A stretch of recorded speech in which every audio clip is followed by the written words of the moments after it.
जरा सोचो, एक आदमी को पकड़कर समय में 1 लाख साल पीछे भेज दिया जाए। कुछ ऐसा ही होता है हमारी आज की कहानी में। कहानी की शुरुआत होती है इस्तांबुल में, जहां आरिफ और सीकू नाम के पति पत्नी कालीन बेचने का काम करते थे। एक दिन आरिफ का पुराना दोस्त लोगर अपने चेले के साथ उसकी दुकान पर आया और कहने लगा कि बहुत कमाल की चीज उसके हाथ लगी है। लेकिन जब वो आरिफ को वो चीज दिखाने ले गया तो उसने धोखे से आरिफ को कैद कर लिया। असल में ये लोगर की चाल थी ताकि वो आरिफ की पत्नी को चुरा सके। वो कमाल की चीज असल में एक टाइम मशीन है। लोगर ने बहुत आधुनिक तकनीक के इस्तेमाल से अपना शरीर हूबहू आरिफ जैसा बना लिया और कहने लगा कि अब आरिफ की पत्नी उसकी हो जाएगी। जब आरिफ ने उसे बुरा भला कहा तो लोगर के चेले ने टाइम मशीन का बटन दबाकर उसे 10 लाख साल पीछे भेज दिया। कुछ पलों में ही आरिफ 10 लाख साल पीछे पहुंच गया, जहां डायनासोर अभी भी जिंदा थे। वहां पर घूमते फिरते उसे कुछ जंगली बंदर दिखाई दिए। उसके पास कोई चारा नहीं था, इसलिए वो बंदरों के साथ रहने लगा और उन्हें सिखाने की कोशिश करने लगा ताकि वो जल्दी इंसानों में बदल जाएं। कई महीने बीत गए और सर्दी के मौसम में जब आरिफ हल्का होने गया तो हल्का होते होते उसका पेशाब हवा में ही जम गया। वहाँ इतनी ठंड थी जितनी आज के समय शायद एंटार्क्टिका में ही होती हो। इस नई दुनिया में आकर आरिफ बहुत बोर हो रहा था तो वो कुछ भी उलझुल हरकतें करने लगा। बदकिस्मती से इतने महीनों की कड़ी मेहनत के बाद भी वो बंदरों को कुछ नहीं सिखा पाया। उसने हिसाब लगाया कि इनके साथ रहा ना तो मैं भी बंदर ही बन जाऊंगा। इसके बाद वो जंगल में इंसानों की खोज में निकल पड़ा। अचानक रास्ते में उसका सामना एक खूंखार डायनासोर से हो गया जो गुस्से में दहाड़ रहा था। आरिफ की तो फटके चार हो गई, लेकिन फिर उसने देखा कि ये डायनासोर एक माँ है जो अपने अंडों की रक्षा कर रही है। आरिफ तुरंत पीछे हट गया और इससे खुश होकर डायनासोर ने उसे शहद का एक डब्बा दिया। इससे पहले वो उसे खा पाता उसके पीछे एक भयानक मधुमक्खी पड़ गई और उसने आरिफ को काट लिया। आरिफ अपनी जान बचाकर भागा और जाकर एक पेड़ के पीछे छिप गया, लेकिन डंक की वजह से वो बेहोश होने लगा। तभी पेड़ पर उसने 2 आदिवासियों को देखा जिन्होंने उस पर जहरीला तीर चलाकर उसे बेहोश कर दिया। जब आरिफ की आंख खुली तो वो एक गुफा में था जहाँ कई आदि मानव अजीब से भजन गा रहे थे। दरअसल ये लोग अनजान आदमियों पर भरोसा नहीं करते थे और थोड़ी देर में उसे मारने वाले थे। न जाने कैसे पर आरिफ को उनकी भाषा आती थी और उसने उनके लीडर दिमी को समझाया कि वो भविष्य से आया है। अचानक वहां दुश्मन कबीले ओरिजियंस ने हमला कर दिया। उनके लीडर का नाम कारगा था और वो लोग दिमी के कबीले को काफी तंग करते थे। इस बार कारगा एक खास पूजा के लिए उनके कबीले के 3 सबसे ताकतवर आदि मानव ले जाने आया था। बदकिस्मती से उसने आरिफ को भी चुन लिया। जब आरिफ ने इनकार किया तो कारगा उसे जहरीले तीर से बेहोश करके अपने गांव ले गया। रास्ते में तासो नाम के एक आदमी का सर पत्थर से टकरा गया और वो अपने घोड़े से गिर पड़ा, जिससे उसकी बाजू की हड्डी टूट गई। कारगा तो उसे वहीं दफन करने लग गया जैसे कि वो मर गया हो। तब तक आरिफ जाग गया और उसने फटाफट जाकर उन्हें समझाया, अबे सालो ये मरा नहीं है। फिर उसने जैसे तैसे जुगाड़ करके तासो की हड्डी पर प्लास्टर बांध दिया। तासो ने उसकी जान बचाने के लिए उसका शुक्रिया अदा किया। जब वो गांव पहुंचे तो पता चला कि कबीले का असली सरदार तो कालिया है, जो असल में तासो का बाप है। कारगा ने तासो से एक मुखौटे के बारे में पूछा जो उसे तासो के कमरे से मिला था। तासो ने बताया कि उसने लकड़ी से मुखौटा बनाया है, लेकिन कालिया ने गुस्से में कहा कि वो अपने बेटे को एक योद्धा बनाना चाहता है, ना कि कलाकार। फिर कालिया ने अपने बचपन की कहानी सुनाई कि उसके बाप कुमो की मौत कैसे हुई थी।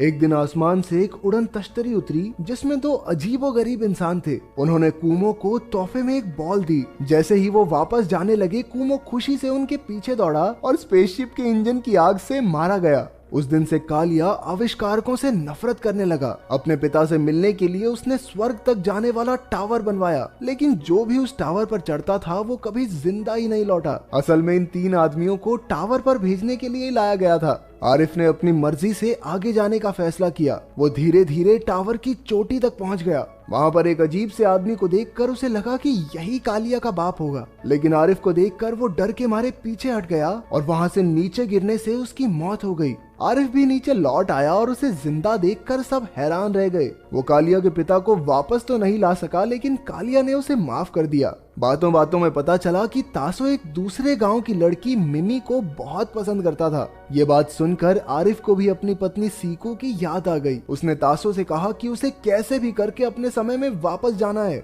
लेकिन तासो ने बताया कि कालिया ने तो सारे आधुनिक औजार जब्त करके गुफा में छुपा रखे हैं। पहले तो तासो ना नुक्कर करता रहा, लेकिन जब आरिफ ने कहा बेटा देख तेरी और मिम्मी की ना सेटिंग करवा दूंगा मैं लेकिन मदद करनी पड़ेगी मेरी भी। उसकी ये बात सुनकर तासो तुरंत मान गया। लड़की का चक्कर देख रहे हो, बाप से गद्दारी कर रहा है लौंडा। फिर रात को तासो और आरिफ गुफा में औजार चुराने पहुंचे, लेकिन अफसोस दोनों पकड़े गए और गुस्से में कालिया ने अपने ही बेटे को कहा जा, आज से तू मेरा बेटा नहीं है, दूर हो जा मेरी नजरों से। इसके बाद तासो और आरिफ गांव छोड़कर निकल गए। मिम्मी को तासो पसंद नहीं था, लेकिन आरिफ ने तासो का बनाया टैटू दिखाकर उसका दिल जीत लिया। फिर वो सब दिमी के गांव पहुंचे और आरिफ ने एक नई सभ्यता शुरू करने का ऐलान किया। उसने दिमी की मदद से कालिया की गुफा में छुपे औजारों को चुराने का प्लान बनाया। दिमी और उसके आदमी उनसे पहले ही चिढ़ते थे तो तुरंत मान गए। अगली रात आरिफ और तासो फिर से कालिया की गुफा में घुसे और गांव वालों की मदद से सारे औजार गांव में ले आए। बिना समय गवाए आरिफ ने वो सारे आविष्कार किए जिससे इंसानी जाति आगे बढ़ी।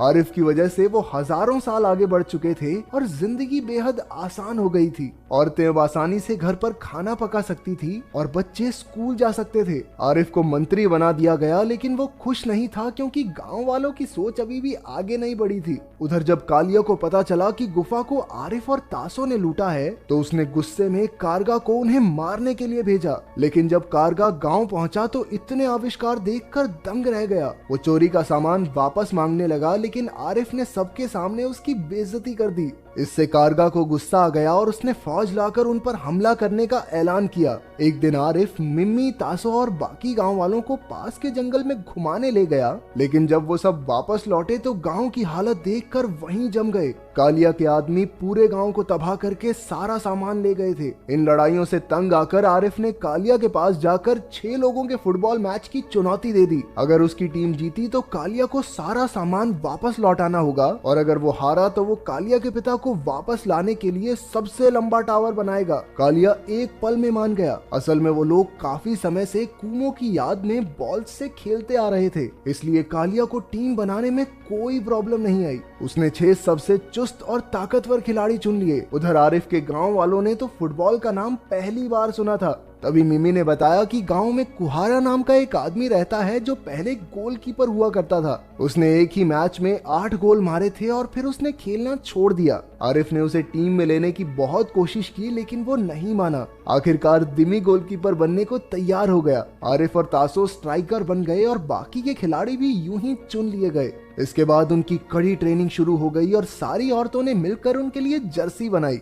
कुछ ही दिनों की प्रैक्टिस के बाद आरिफ की टीम बढ़िया तरीके से खेलने लगी। जल्द ही मैच का दिन आ गया। मैच शुरू हुआ और कालिया की टीम शुरुआत से ही हावी होने लगी। उन्होंने आसानी से 4 गोल दाग दिए, जबकि हाफ टाइम से पहले आरिफ की टीम 1 गोल भी नहीं कर पाई। हाफ टाइम ब्रेक में आरिफ ने अपनी टीम से कहा कि वो असल में एक एलियन है और दूसरे ग्रह से यहाँ रहने आया है। उसके पास कुछ शक्तियाँ हैं जिससे वो मैच का पासा पलट सकता है। अब उसे अपनी टीम को जिताने के लिए एलियन बनना ही होगा। हालांकि इतनी बड़ी बात सुनने के बाद भी गांव वाले गुस्सा नहीं हुए, बल्कि वो तो उसकी शक्तियां देखने के लिए एक्साइटेड हो रहे थे।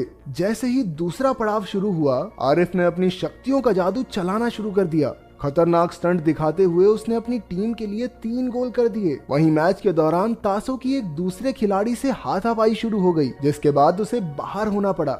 दिमी के भी एक हाथ में चोट लग गई और अब वो आगे नहीं खेल सकता था। अब एंट्री हुई कुहारा की, जिसने गोलकीपर की जगह संभाली। उसने लोहे की दीवार बनकर हर गोल रोक दिया। अब मैच खत्म होने में कुछ ही पल बाकी थे और आरिफ ने हवा में उड़ते हुए जबरदस्त शॉट मारा और ये गोल! आखिरकार आरिफ की टीम जीत गई और गांव वाले खुशी से नाचने लगे।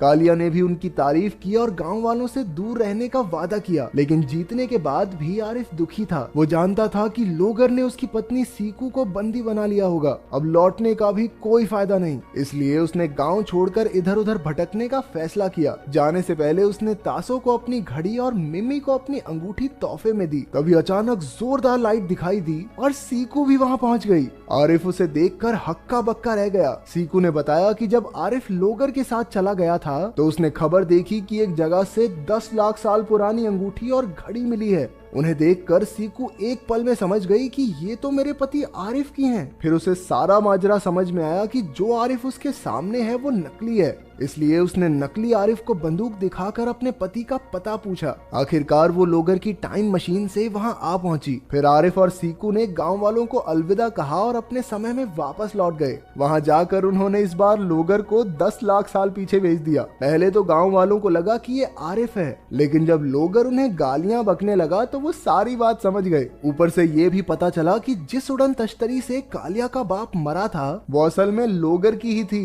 गांव वालों को गुस्से में अपनी ओर बढ़ता देख लोगर की हालत पतली हो गई। आखिरकार उन्होंने उसे धर दबोचा और यही कहानी खत्म हो गई। तो अगर तुम्हें मौका मिले तो तुम समय में आगे जाना चाहोगे या पीछे? कमेंट्स में जरूर बताना। मिलते हैं अगली वीडियो में।